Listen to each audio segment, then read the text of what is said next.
joining in Dr. Judy WTF, dog mama, because I am.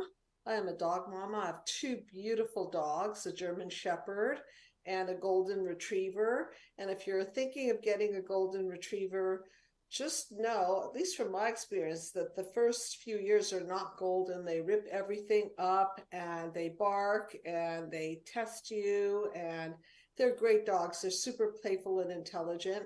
And if you're planning on getting a German Shepherd, they are great dogs. It's just that mine happens to be super protective, so nobody will come near me, which is good news sometimes.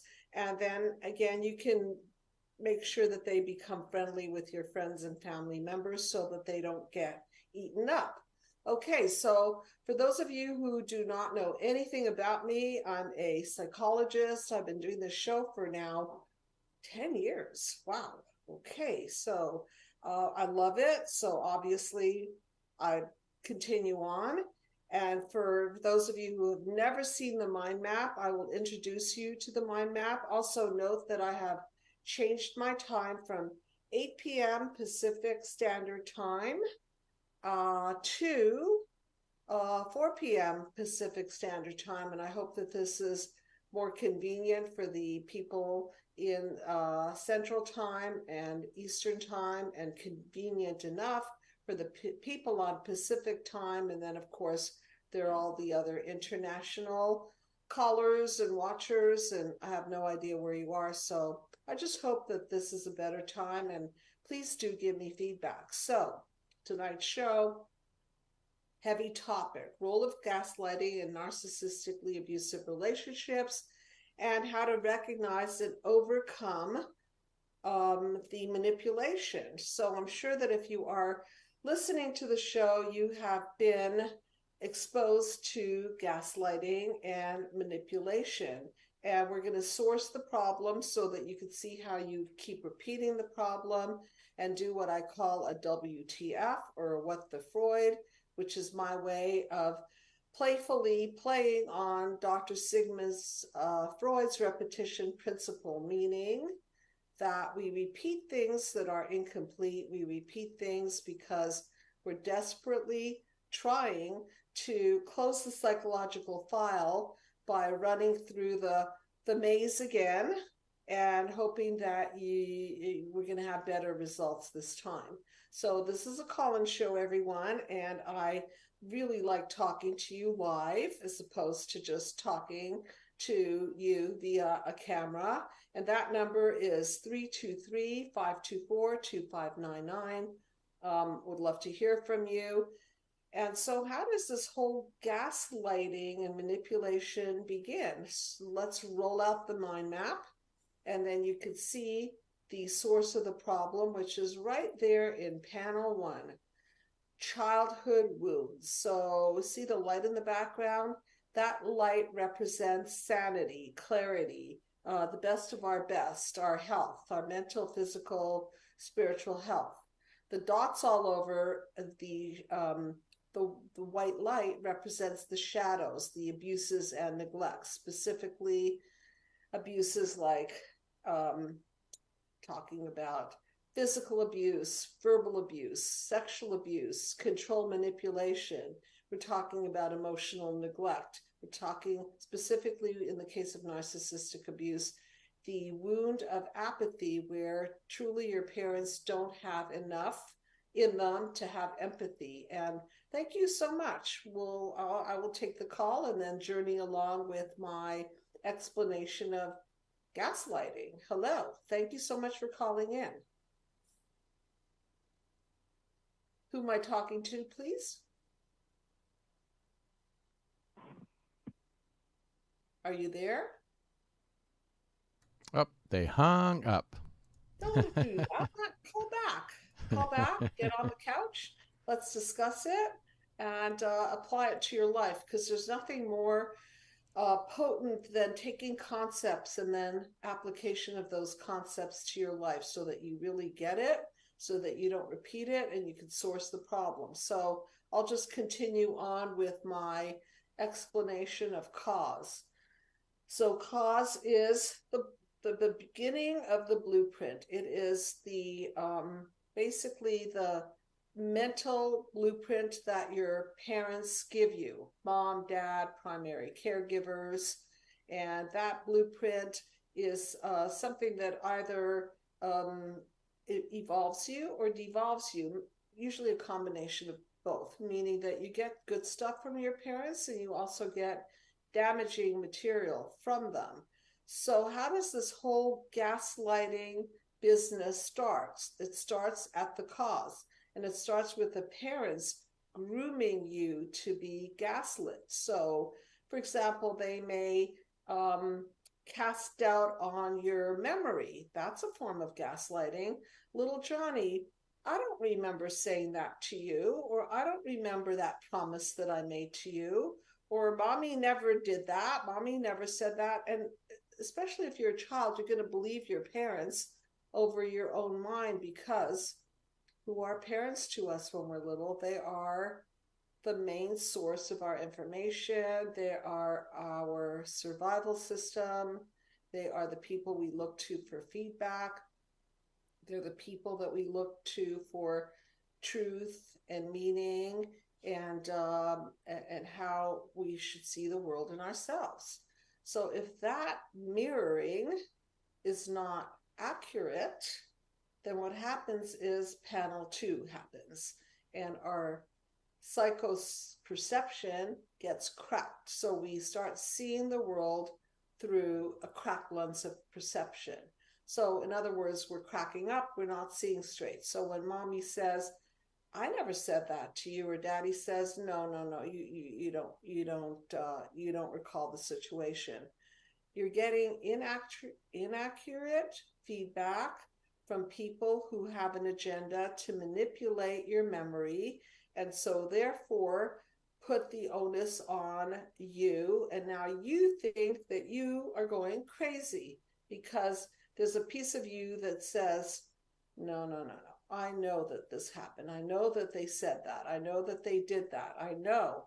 But then now they're trying to wipe out the memory, and it's as if those things never happened and those things were never said. And so it gets very, very confusing.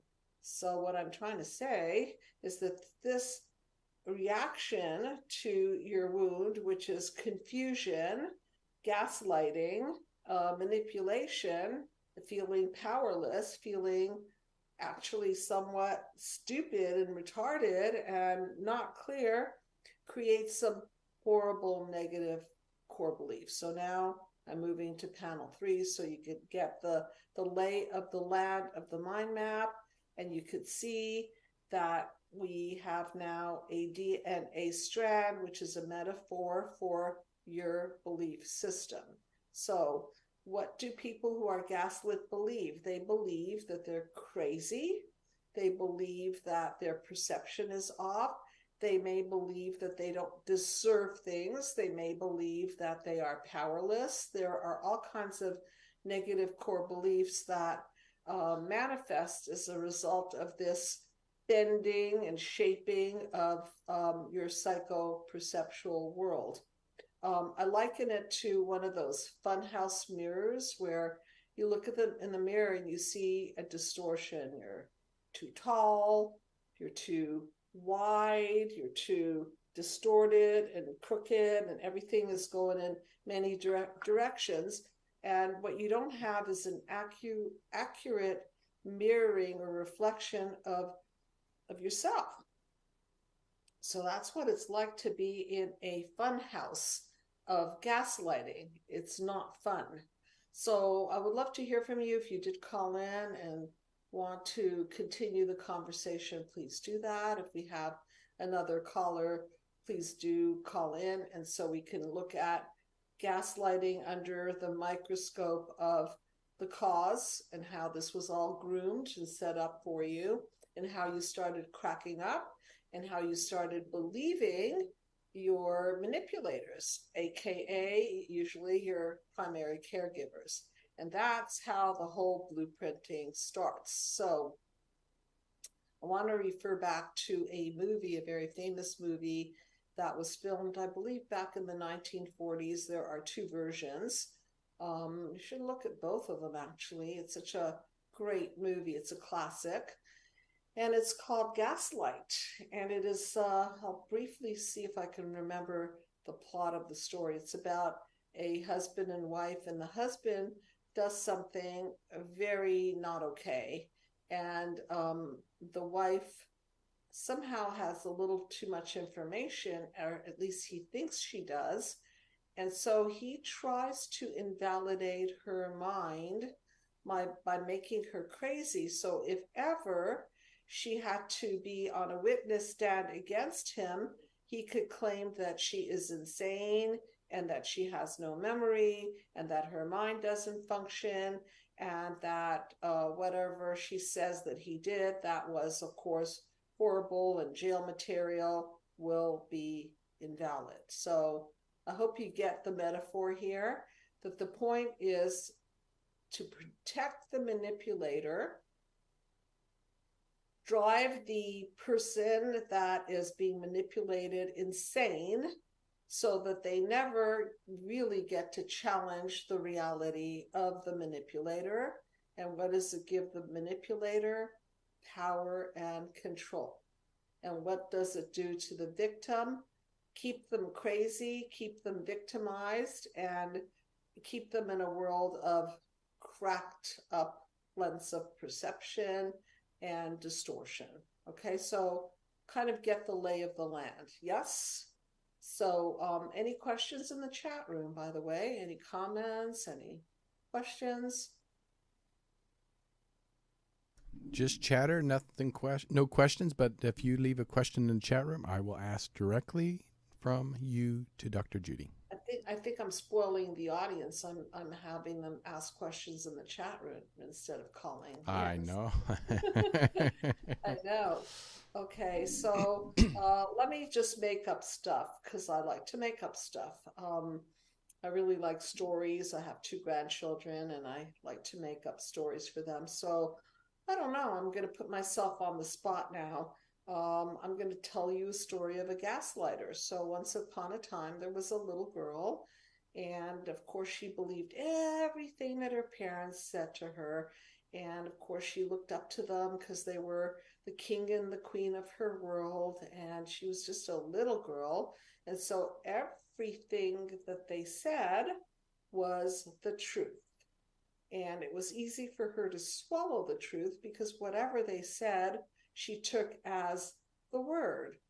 And sometimes they would manipulate and control her because they didn't want to be responsible. So one day the little girl went to school, and she said that she was freaked out because mommy and daddy promised to pick her up at lunchtime, which let's say they did.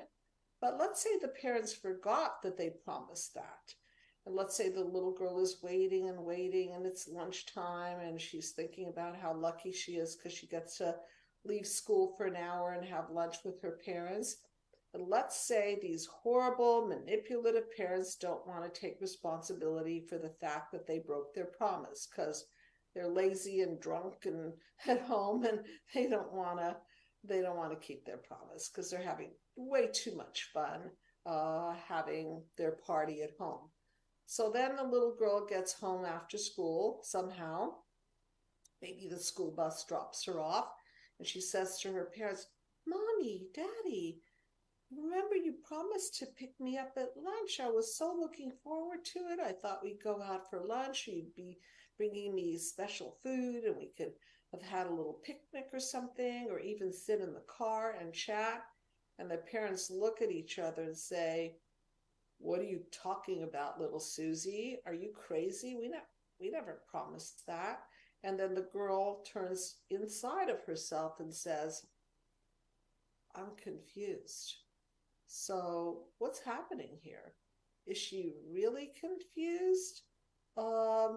She wasn't confused until they said, "Are you crazy? What are you talking about?"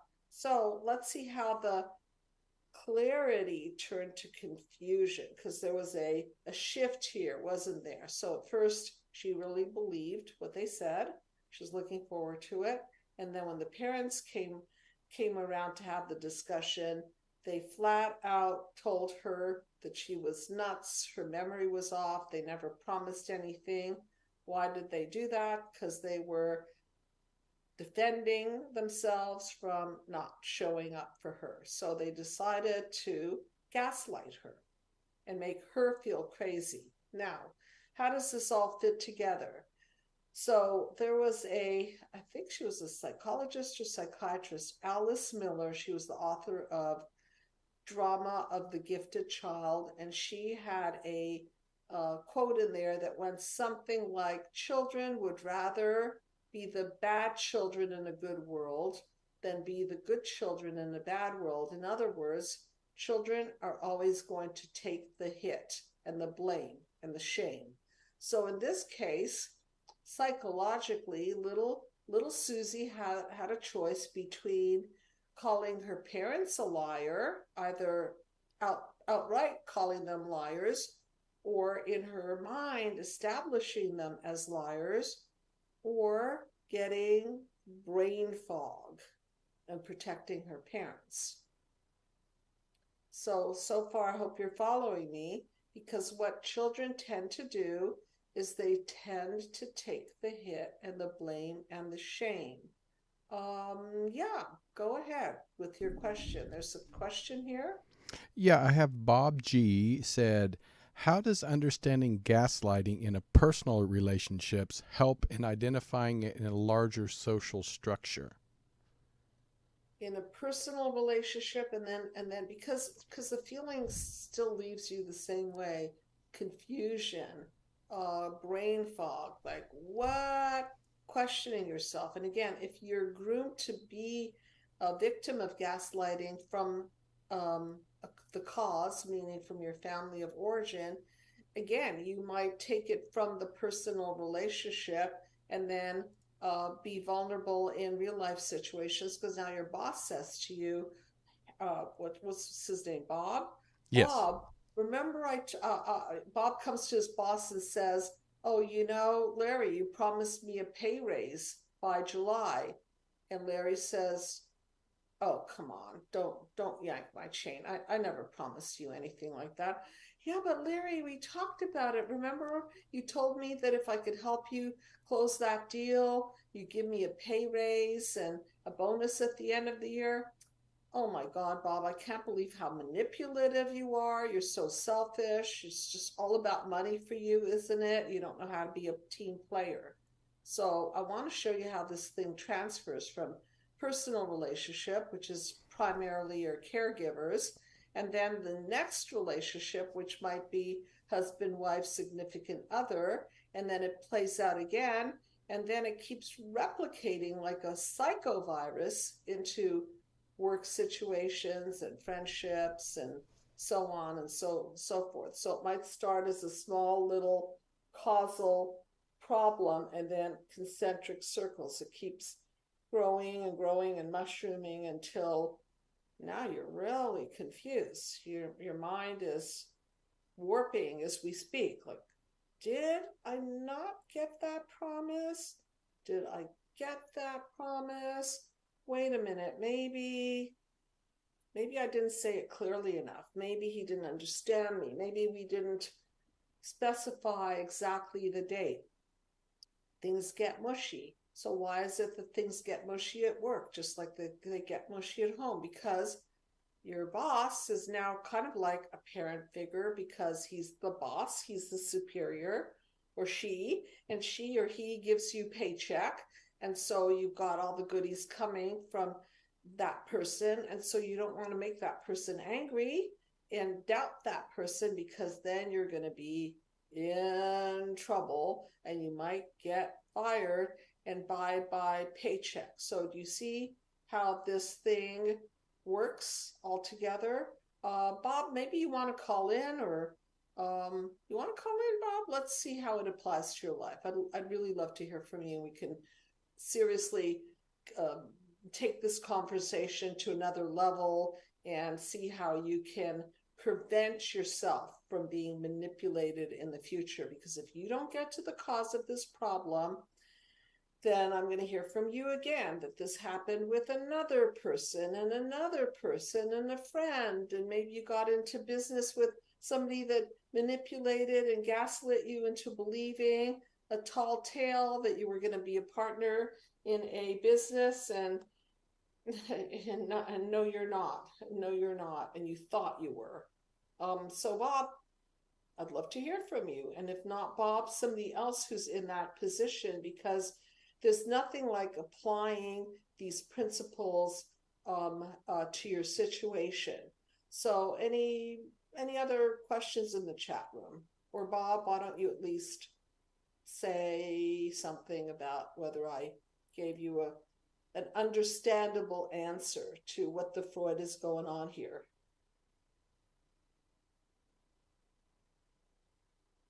Okay, so we'll move on, and I hope to hear from you because I want to apply this to your life. It's always fun to take theory and concepts and then make them real and truly help somebody so that they can prevent themselves from being at the effect of control and manipulation.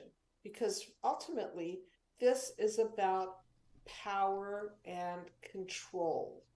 So if somebody can get you to think that you're crazy, gaslight you into thinking that you're wrong, crazy, doubt your own mind, that's a large piece of power and control to have over another human being. Because then the gaslighter becomes untouchable because all they have to say is, come on, I never said that. No, you're nuts. Remember, you already told me that you're having trouble with your memory. Do you remember that this has come up in the past where you said that I promised something and I didn't, and now here you go again. Okay, so gaslighting can the burner can turn up. So it's not just one incident, but then they'll string along a bunch of incidents. So, what are some of my favorite gaslighting phrases? Well, there's one recently that I've been hearing, which is if somebody, let's say, doesn't want to hear your point and wants to basically railroad over your conversation, this is what it's going to sound like. So you open your mouth and you say blah blah blah blah blah, and they go, you are interrupting me. So you've only said a few words and already, wow, you're interrupting me. So what happens is your mind goes a little foggy, a little unclear, and what do you think? Oh my God, I'm such a bad person. Oh, you always interrupt me. So they double down on it. And then they power over you and they talk over you, keep going, can't get a word in edgewise. And then you say something like, oh, stop interrupting me. I told you to stop interrupting me. And if this sounds familiar to you, please call in or at least say something in the chat room, because that phrase is something designed to push you into succumbing to their desire for you to shut up and not interrupt and say anything and derail their conversation, because they are in charge and they're in power, and whatever they say is important and whatever you say, not so much. Okay, so can you see how this all works? So basically, why do we call it gaslighting? Let's go back to that movie, which I love so much. I really recommend that you watch it. In the movie, he drives his wife crazy by manipulating a gas lamp in the room. So the gas light will flicker on and flicker off. And she will say, honey, did you see that gas lamp flickering on and off? And of course, his reply will be, are you crazy? Of course I didn't. What's wrong with your mind? And thanks, we have a call-in. So hopefully this will get through. Hi, what is the name that you wish to be called? Oh, you can just call me by my real name, Christine. Hi, Christine. How you doing? Hi, I'm good, thanks. How are you doing? I'm good. Thank you for calling in. I love conversation over lectures. So what is going on Yeah. in your life? And tell me how this applies to you. Well, first off, I want to just say I love your show. I'm glad that it started a little bit early because Thank I'm you. on the East Coast, so Okay. I don't have to stay up really, really late. Okay. So that's Excellent. always a bonus. Okay. Um, and we have actually spoken a couple of times in the past on your live shows. Hmm. I'm happy to report now that I'm doing so much better, Oh, and I'm so I'm glad. in a Oh, much better place right now, like mentally, okay. and things are coming together. I've learned so much from your show and Thank from all of your video archives and everything, and I just wanted to kind of give you accolades for that first. you. I Um, really, really, but the really reason appreciate why it. I'm sorry, what's that? No, I just really appreciate it. And if you don't mind sharing, what are some of the paradigm shifting um, experiences have you had due to what you realized about yourself? Sure. A lot of it had to do with growing up in a narcissistic household where my mom was, the narcissist and I was the scapegoat. Hmm. And she had passed away about 3 years ago, a little over 3 years ago. Hmm. So in that time, I've had a lot of time to do a lot of self-reflecting and tons and tons of research and healing.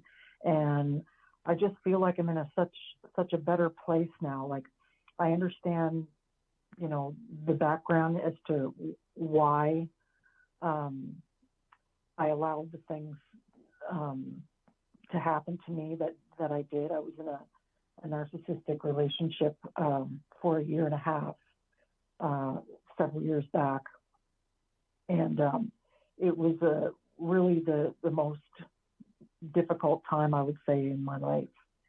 And when I did end it, um, I just wanted to give a good example of gaslighting, if you if Please, if you don't mind. please do. Um, my narcissistic ex at the time, we had broken up. He was away on some kind of business trip, so I changed the locks, and he kind of knew that it was coming. But anyway, a little bit afterwards, like within a week or two, um, he had his things here, his belongings. So I wanted to make sure that he got them. And he brought along a police officer, which was my idea to begin with. And then Smart. when he came, he showed up with this lady cop Hmm. to come get his things, which was fine. I wanted there to be like a police officer there just so that nothing would happen or escalate or whatnot. Hmm. Um, so after he had come and grabbed boxes and everything, and I didn't actually witness what was in the boxes. I just assumed he knew what he was taking and that it was his. Well, come to find out a little bit later, like within a few days, he contacted me and said, "Oh, by the way, I have a box here. I think I took by mistake." And I said, "Oh, okay. Well, what is it?" And at the time, my head was in chaos. My downstairs, where his things were there was boxes everywhere. So I wasn't in an organized state, and he could have taken anything, and I wouldn't have noticed. Yeah. But he told me that he took a box by accident, and he claimed that it was a box of my old family family photo album. Hmm. And these are things that I can't replace. Yeah. Um, so he held it over my head for probably a month. We kept on trying to make contact. Like when can you bring me my stuff? When can you drop off my stuff? Let's meet up somewhere. Give me my pictures back. And, this was just going on and on. Even though I wanted to go no contact, he manipulated me into not doing that because he had something I wanted. Exactly. So just for the heck of it, I went down and I started really searching through these boxes. And what do you know? My box of family photo albums is right there. He never had it to begin with, but he wanted me to believe that he had it so that he could hold that over my head and have an excuse to keep in contact with me. Yeah, so I just wanted to comment that narcissists take full advantage of chaos, right? So you had all these boxes. Oh, yeah. He knew you had all these boxes. You don't think like he thinks. You're not thinking, oh, he's going to take the wrong box or claim that he takes the wrong box, or, you just don't think that way. So you assume. No. Right. I talk about a lot is positive projection. Even though he knew he was a problem, you still had enough positive projection on him to think that he was being honest. See, there's another trick. He's acting right. He thought he was doing the right thing. Yeah. He thought he was doing the right thing and doing me a solid by, letting me know that he had something that was important to me and cherished. Right. And this is your what the Freud, because the hope is that the narcissist, the manipulator, the gaslighter is going to fix it with you. So he set up a situation where you thought he was doing a fix and being honest and making repairs and saying, here, honey, I'm so sorry. Here's your box. I took it by accident, so that he can get some brownie points for being a good guy. You see that? Right.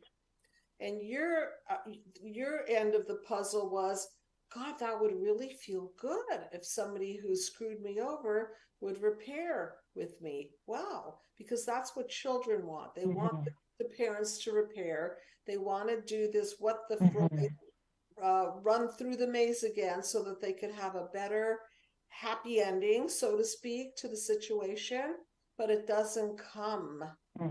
Right? Okay, is that all making sense? Right. Right. Oh, absolutely. Yeah. So many things make sense to me now that just didn't before, and I'm really thankful for shows like yours and lots of other material out there and books and so on and so forth that kind of made everything a lot more clear. Yes. And I realized that it kind of starts with me. I have to let go of a lot of things, work on my own self-esteem, reframe a lot of the negative self-talk, and stick with it. And eventually you'll get there. Okay. I mean, things aren't perfect, but I've come such a long way that it just seems like a lifetime ago now. Okay, so I'm trying to go into the aspect of preventing this kind of manipulation. So let's re-edit the tape and let's play a what if game, okay? So, sure. Okay, so what if he called you and said, oh, Christine, I think I took the wrong box. I've got your family photos here. And you said, thanks for telling me. I will have the police officer pick it up.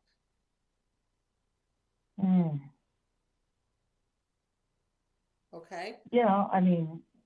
Okay, or have so and such pick it up. So what you want to quickly do is not give him the pleasure of continued contact and manipulation, but rather put a boundary, a wall between the two of you, so he can't really get to you, but he can return something that he wants to return, and then the ball's in his court.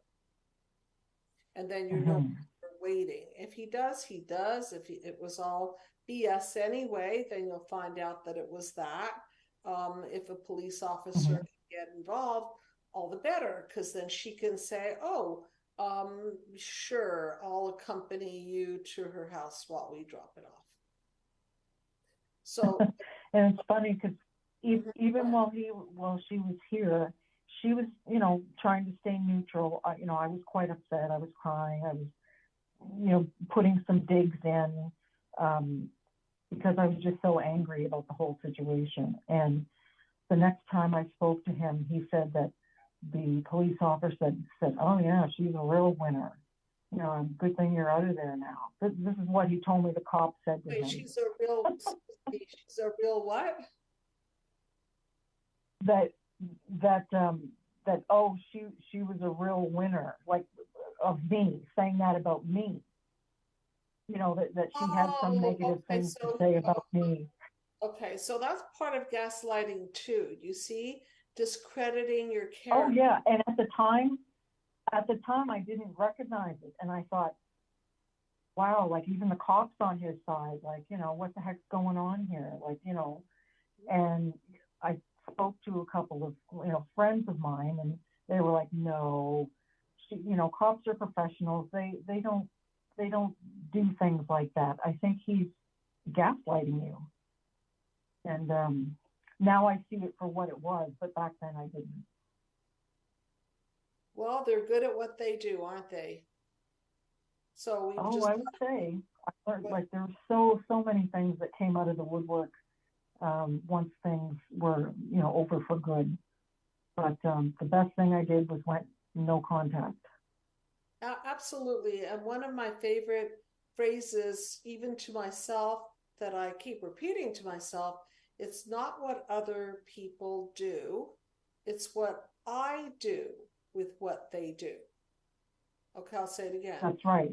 Not what You can other, only control how you react to something. You can't control the other person.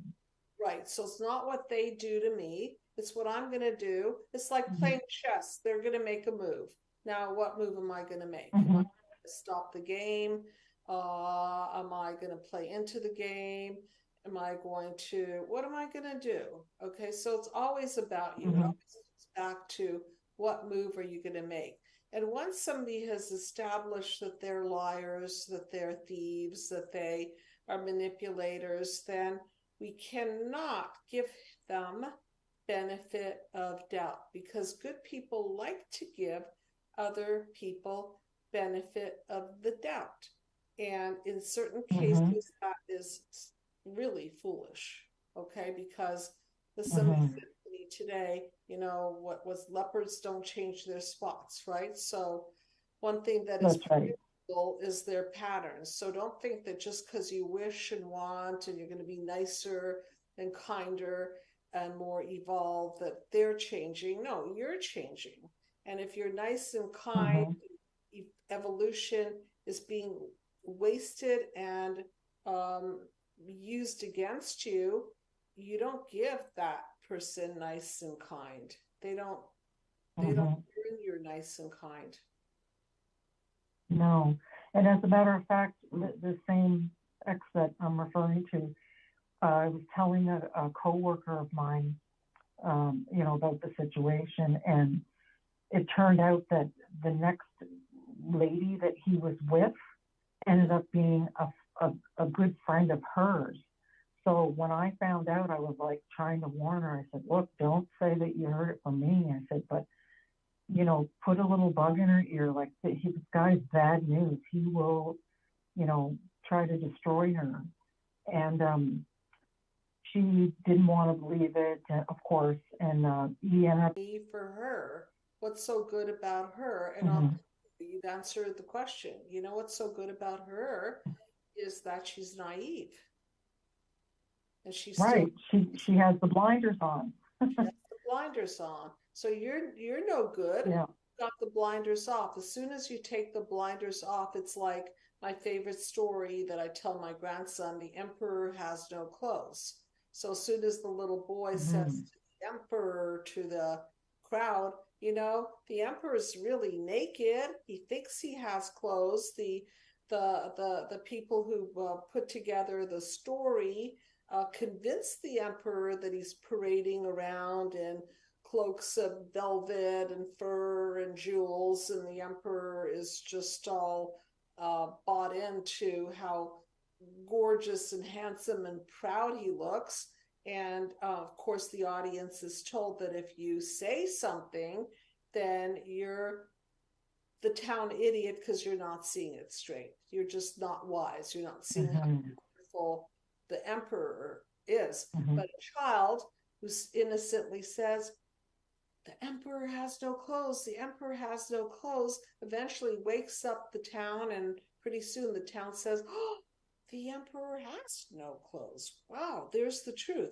Now that person, the next victim, doesn't know that the emperor has no clothes, but you do. So you're useless. Goodbye to you, because you're not buying in. They need somebody that's going to buy in. That's right. So in essence, people are walking around, oh my God, he left me, and he left me for this other woman, and she's not as smart as I am, and I don't know why he downgraded, and lower hanging fruit. Well, now you can know that sometimes it's really about naivete, that the new one just doesn't get it and is more easily manipulatable. Okay? Got it? Oh, absolutely. Yeah. Right? So you should be complimented by the fact that he left you, because that's a sign that he can't do much with you anymore. Because you're just, you've paradigm shifted. No, because at the end, at the end of the relationship, I was calling him out on his stuff, and no, that's bad. And he knew that I just wasn't going to put up with it anymore, and I think that's why he knew it was coming, I think. Right, and that's how you disappear the gaslighter. You that's right. Expose the gas, right? You expose it. Yeah, that's right. Then they don't want to play the game with you anymore, and then chess game is over. Game is over. So that's right. I'm glad we have this conversation, because I hope that the audience is understanding that there is a better game of life. And for those of you who are empathic and kind, watch out that you don't positively project on people, meaning giving more credit than they are due, and make sure that you don't keep forgiving people who are patterned to destroy. No matter how many times you forgive them, they're going to repeat and repeat. And that's why you have to stop doing it from your end, because you're repeating and repeating your end. So you pull the plug on it. That's right. Okay. That's right. And now I don't ignore the red flags. As soon as they come up, I'm like, okay, nope, this isn't going to work for me. Good. See you later. Right. And I'm in a much, much better place for it.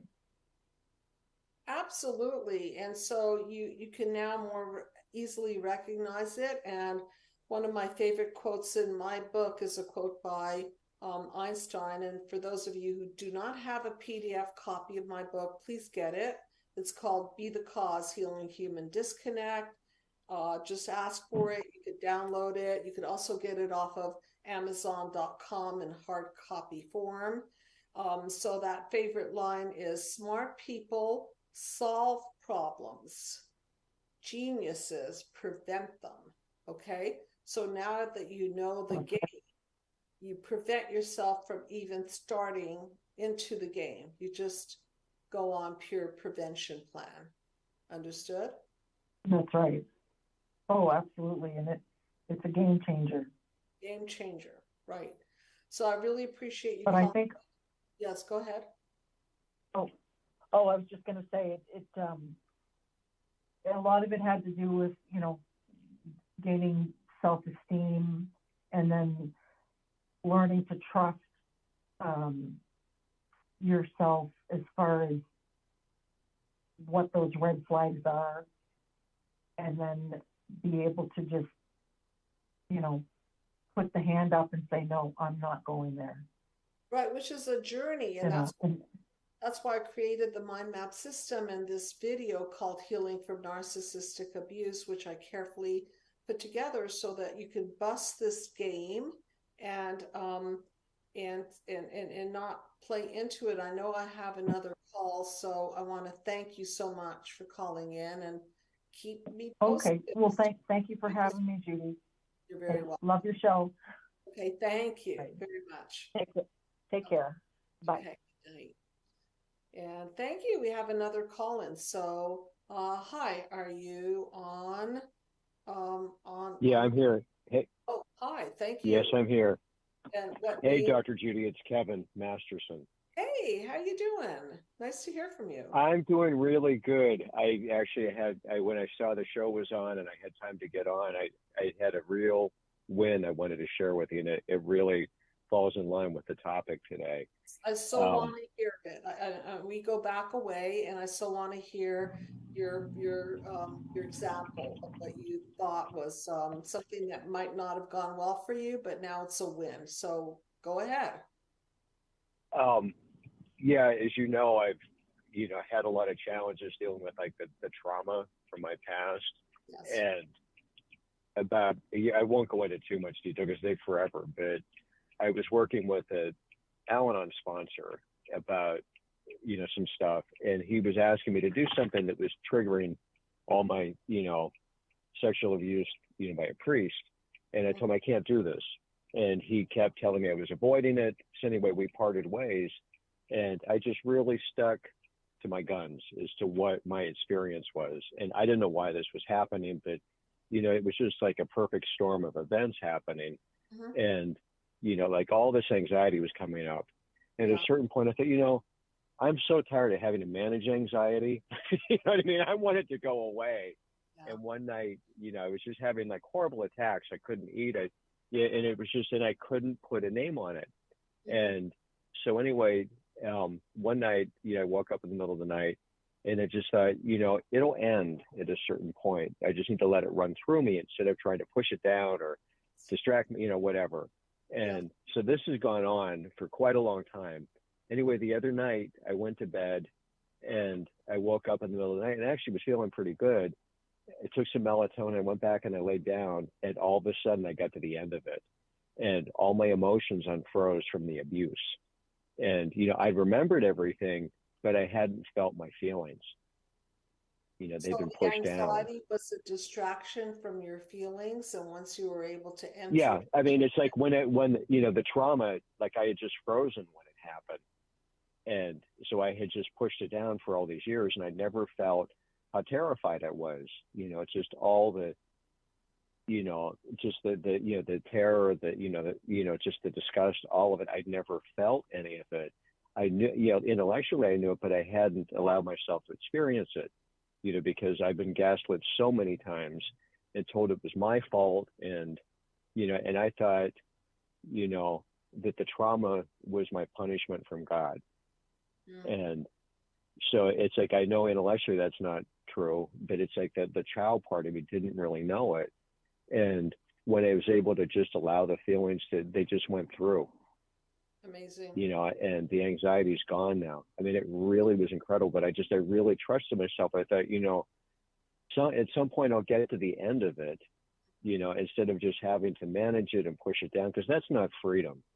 No. And no, that's why I'm not too fond of symptom management techniques. I'm not fond of those. Yeah. To just like go around it. And it's like I was able to just like, I just want this gone, like whatever it takes. And I had many sleepless nights, many days when I could barely eat anything, but it finally just popped. So let me ask you, and I just want to ask you this question. Did you find finally that you were going to allow yourself to be your own enlightened witness to the truth of what happened to yourself and not be derailed by anybody else's opinion of what happened? I think you just hit the nail on the head. That's the best way to describe it, because, this previous sponsor told me, he said, you're using it as an excuse. And I'm like, no, I'm not. I've never, yeah. But And, back up for a second, because I want to make a very important point, and thank you for reiterating that, because I want everybody to hear the sponsor was gaslighting Kevin. Do you hear that? exactly. Okay. You were being gaslit.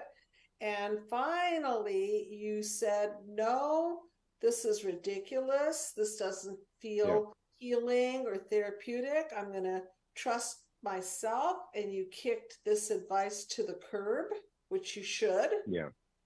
Smartly, you did. Okay. Yeah. And then you went back to yourself for that. For exactly. Resourcing yourself, not the sponsor. Yeah.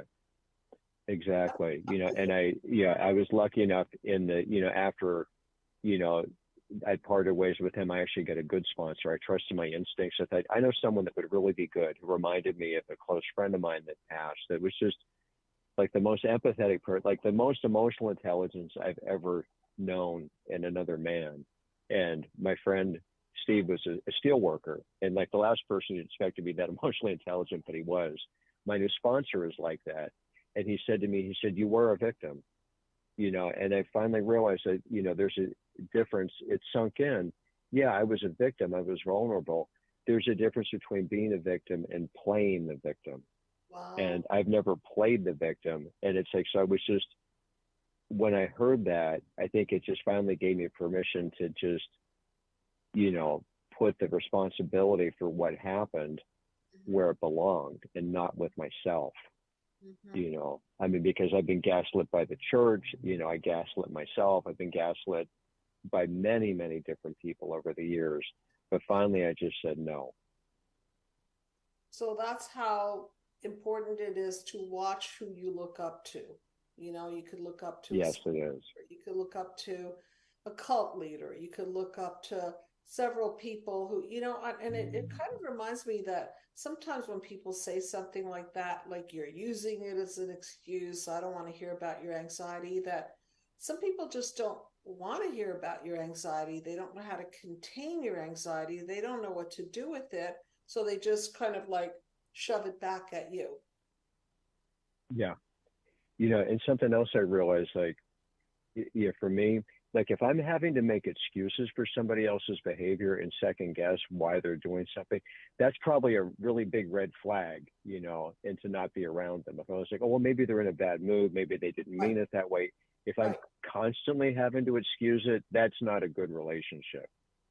I think that's a really well said statement, which is different from understanding their behavior. Excusing their behavior means that you're going to let it continue. Understanding it is just like, oh, I get what they're doing. I see the manipulation. I see what's in it for them. I see what my part is. And, that's a different learning curve than just giving it to them and saying, oh, I understand they were in a bad mood. There's a real distinction there. Yeah. So you let it run its course, huh? Yeah, I did. Huh. Reminds me of a electric current, just like running through and then discharging on the other end instead of being stuck inside of you. Wow. Yeah, that's pretty much exactly what it was like, and it's like, it freed me up so much. It, like I could feel this huge chunk of myself come back. I'm curious what because on your body too, because a lot of people hold this stuff in their body. So what's happening with your body, the somatic part? It's just my breathing is deeper. I don't have because just the acid in my stomach and just the nausea all the time, just that constant, like, that nagging feeling in my stomach, it's gone. I still have stress. I still have financial stress, which is what I thought was causing it. But, on a scale from 1 to 10 before this happened, it was probably about a 50, and now it's like, it may go up to a 3. So it's, I know I can, fix the financial stuff. It's like, it might take some time, but it's not life or death anymore. Because before, like with what I was taught with what Catholicism had taught me, this was a mortal sin, and no matter what I did, I was going to hell. So it didn't matter what I did, what good thing I did, whatever I tried to do, I would always be stopped because of this mortal sin. And it's like, I knew that was BS, but I hadn't processed how scared I was. Well, that took a heck of a lot of courage for you to just face it, let it run through you without excusing it or stopping it or blaming yourself or, swallowing it. You just let it. Yeah. Well, I'm really, really happy to hear that. And I really Yeah. appreciate sharing it with everybody, because now you've given other people a pathway. They don't have to give other people power. They don't have to excuse other people's statements like, oh, you're just using it as an excuse. If it doesn't feel right, then don't buy into it. Why do you need to? And Yeah. you did, so you change sponsors, right? Well, Yeah, exactly. Because to me, like for me, I got to, feel it to heal it. yeah, like no, most of the no, it's time, true. it's like, it's You sure got to did. go through. You sure did. So I know we're out of time, but I so appreciate you talking about this, because I think that people get what you did, why you did it, what you realized, and how you did it to process through, so you're not stuck with it. So Yeah. I'm so glad to hear from you, and and so glad that you get to benefit from the relief of your sticking by yourself and not letting anybody gaslight you. Yeah. All right. Be in touch. Take care. Okay. Okay. Yeah, I will. Okay. Okay. All right. All right. Take care. All right. Okay. Bye-bye. You too. Good night. All right, everyone. So I think you have had great examples tonight of people and how they've handled their process. Thank you, caller inners. And for those of you who need to take this journey, there is a journey involved here called Healing from Narcissistic Abuse.